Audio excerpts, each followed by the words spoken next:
જય શ્રી કૃષ્ણ. રાધે રાધે. રાધે સત્સંગમાં સત્સંગનું રસપાન કરતા બધા જ આત્મીયજનો શ્રી વલ્લભની પ્રેરણાથી પ્રેરાઈને રાધે સત્સંગમાં આજે આપણે શ્યામડાકનો પ્રસંગ કે જે શ્રી ગુસાઈજી પ્રભુચરણ અને શ્રીનાથજી બાવાનો બન્યો તે વિશે જોઈએ. પરંતુ તે પહેલાં આપે રાધે સત્સંગ ચેનલને સબસ્ક્રાઈબ ન કરી હોય તો સબસ્ક્રાઈબ કરશો, જેથી નિત્ય સત્સંગની જાણ આપને થઈ શકે.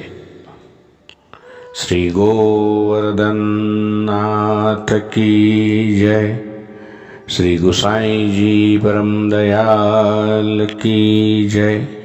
તો પ્રિયજનો, એક દિવસ શ્રી ગુસાઈજી પ્રભુચરણ બિરાજમાન હતા ત્યારે ત્યાં ગોપાલદાસ નામના એક વૈષ્ણવ આવ્યા અને કહ્યું, કૃપાનાથ, શ્રી ગોવર્ધનધર દાઉજી અને અન્ય સખાઓ શ્યામઢાક પધાર્યા છે, ત્યાં ખેલી રહ્યા છે અને આપને માટે એક વિશેષ સંદેશો મોકલાવ્યો છે.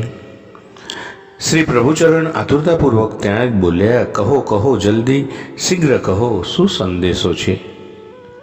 તો પેલા વૈષ્ણવે કહ્યું, જયરાજ, શ્રી ગોવર્ધનનાથજીને ખેલમાં શ્રમ પડતા એમને ભૂખ લાગી છે અને દહીંભાત અરોગવાની ઈચ્છા વ્યક્ત કરી છે.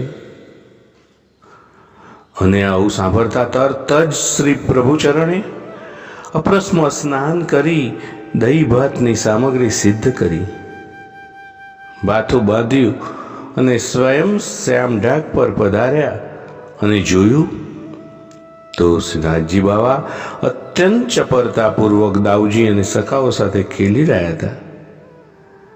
શ્રી ગુસાઈજીને પધારતા જોઈ શ્રીજી બાવાએ ખેલમાં વિશ્રામ પાડ્યો અને દોડીને શ્રી ગુસાઈજીને ભેટી પડ્યા. શ્રી પ્રભુચરણે શ્રીનાથજી બાવાને પ્રેમપૂર્વક પોતાની ગોદમાં પધરાવ્યા અને દહીંભાત આરોગવા માટે વિનંતી કરી. શ્યામઢાક પર કદમના વૃક્ષો છે અને એના પર્ણોનો આકાર પણ કુદરતી રીતે દોના જેવો, એટલે કે પર્ણની વાટકી બને એવો દોના જેવો છે. માટે એ પર્ણોને દોના તરીકે ઉપયોગ કરી શ્રીનાથજી બાવાએ દહીં ભાતનો પહેલો દોનો દાઉભૈયાને આપ્યો. ત્યારબાદ બધાને આપ્યો અને બધા જ સખાઓને આ દહીંભાતના દોના આપી સ્વયં શ્રી ગુસાઈજીની ગોદમાં બેસી ગયા અને શ્રી ગુસાઈજીના હાથે દહીંભાત આરોગ્યા.